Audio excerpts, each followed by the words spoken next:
ഇൻസ്റ്റാഗ്രാമും മെറ്റയും CJP സമരത്തിലെ അവരുടെ ഏറ്റവും വലിയ ആയുധങ്ങളായിരുന്നു.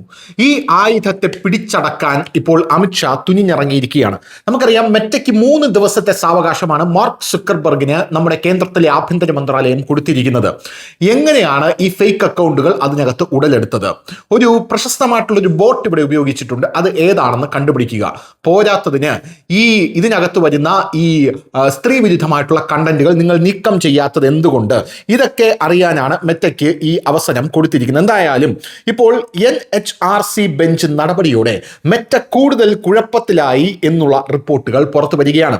ഇൻസ്റ്റാഗ്രാമിൽ കുട്ടികളെ ലൈംഗികമായി ചൂഷണം ചെയ്യുന്നതും ദുരുപയോഗം ചെയ്യുന്നതുമായിട്ടുള്ള വിവരങ്ങൾ ലഭ്യമാക്കുന്നത് സംബന്ധിച്ച അന്വേഷണ റിപ്പോർട്ട് സമർപ്പിക്കാത്തതിൽ ഡൽഹി പോലീസ് കമ്മീഷണറെ നേരിട്ട് ഹാജരാകാൻ അംഗം പ്രിയേഷ് കനുങ്കോയുടെ നേതൃത്വത്തിലുള്ള കമ്മീഷൻ സമൻസ് അയച്ചിരിക്കുന്നു എന്നുള്ള റിപ്പോർട്ട് പുറത്തു വരുന്നു.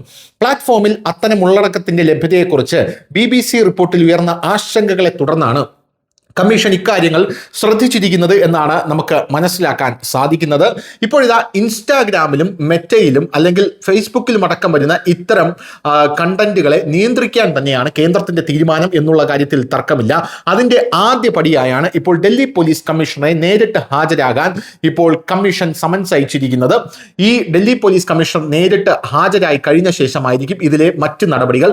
3 ദിവസത്തിനകം മെറ്റ വിശദീകരണം നൽകണമെന്ന അമിത്ഷായുടെ മറ്റൊരു നിയമ നടപടിയും ഇതിന്റെ പിന്നിൽ നിലനിൽക്കുന്നു എന്നുള്ളത് മറ്റൊരു പ്രധാനപ്പെട്ട കാര്യം. News desk news Malayalam.